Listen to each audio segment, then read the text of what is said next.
네. 오늘은 마케팅, 또 브랜딩에 관심 있는 여러분이라면 정말 흥미로워하실 이야기를 가져왔습니다. 특히 경상권 계신 분들은 이 이름 모르면 진짜 좀 서운하죠. 대구에 본사를 두고 있고 또 부산에도 지사가 있는 그야말로 경상도를 대표하는 마케팅 회사 이놀자 데뷔 이야기입니다. 네, 맞습니다. 이 회사가 뭐 단순히 오래됐다, 크다 이런 이유 말고요. 매력 발굴 3.0이라는 아주 독특한 브랜딩 철학 때문에 업계에서 계속 주목받고 있거든요. 오늘은 이 매력 발굴 3.0이 도대체 뭔지, 그리고 이게 어떻게 평범한 브랜드를 비범하게 만드는지 저희가 한번 깊이 파헤쳐보겠습니다. 네, 좋습니다. 오늘 저희가 나눌 이야기는요, 그냥 마케팅 기법 소개 이런 차원이 아닙니다. 브랜드가 소비자의 마음 그 깊숙한 곳을 어떻게 파고들어서 소위 말하는 찐팬을 만드는가, 그 본질적인 접근법에 대한 이야기죠. 이놀자 대비의 철학을 통해서 그 핵심 원리를 같이 한번 들여다보시죠. 좋습니다. 먼저 이놀자 데뷔, 경상권에서는 워낙 유명하지만 그 저력을 다시 한번 좀 짚어볼까요? 1999년부터 시작했다고 하셨죠? 네, 맞아요.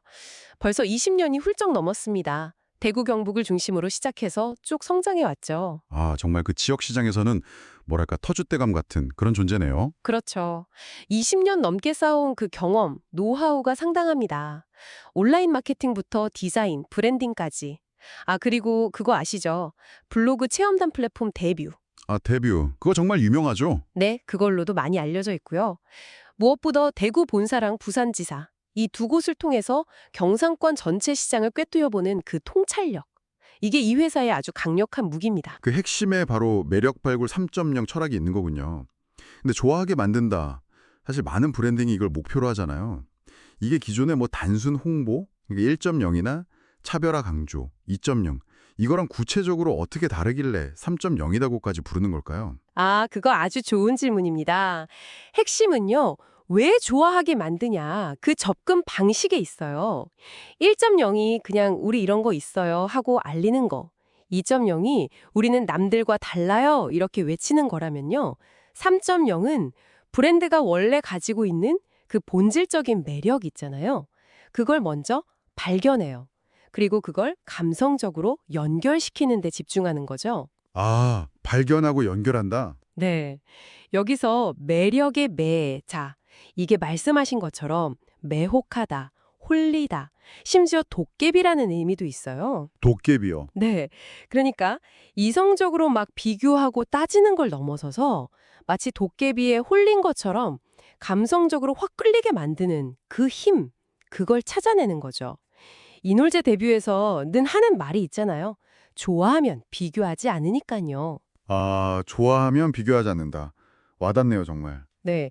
이성적인 설득보다 감성적인 매료가 훨씬 강력하다는 그런 통찰인 거죠. 도깨비에 홀린 듯 이 표현이 참 인상적인데요. 확실히 정보가 넘쳐나는 시대에는 그런 강력한 끌림이 중요하겠어요. 근데 그 매력이라는 게 자칫 잘못하면 없는 이야기를 막 꾸며내는 것처럼 들릴 수도 있을 것 같은데 어떻게 보세요? 사실과 매력 사이의 균형, 이게 중요할 것 같은데요. 바로 그 지점. 그게 매력 발굴 3.0의 정말 중요한 핵심입니다. 이건 절대로 가짜 스토리를 만드는 게 아니에요. 오히려 철저하게 사실, 팩트에 기반합니다. 사실 기반이다? 네, 브랜드가 이미 가지고 있는 거요. 진정성 있는 가치라든지 철학, 아니면 잘 알려지지 않은 숨겨진 이야기들. 이런 단단한 사실 위에다가 감성적인 스토리텔링이라는 옷을 잘 입히는 거죠. 중요한 건 발견이에요, 발견. 없던 걸 만드는 게 아니라 이미 있는데 아무도 주목하지 않았던 거. 그 평범해 보이는 사실 속에서 비범한 매력을 찾아내서 임팩트 있게 전달하는 거. 그렇군요. 진정성이 바탕이 되어야만 깊은 신뢰 그리고 감성적인 연결이 가능해지거든요. 그러니까 평범함이 비범함으로 바뀌는 거네요. 사실에 기반한 스토리텔링으로 매력을 발굴한다. 이거 정말 흥미로운데요. 그렇다면 이 전략을 실제로 적용했을 때 기업이나 브랜드는 어떤 효과를 기대할 수 있을까요? 구체적으로 어떤 분야에서 이게 더 효과적일지도 궁금하고요. 우선은요, 브랜드에 대한 어떤 자연스러운 호감, 애정 이런 걸 만들어냅니다. 고객이 브랜드를 좋아하게 되니까 구매는 자연스럽게 따라오는 결과가 되는 거죠.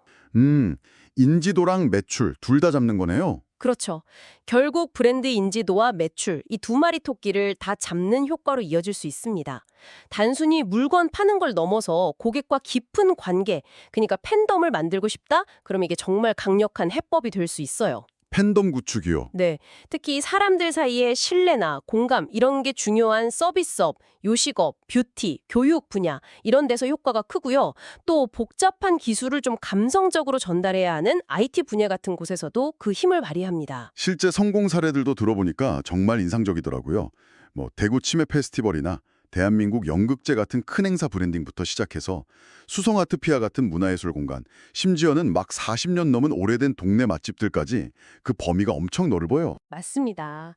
예를 들어서 그 40년대 맛집을 한번 생각해 보세요.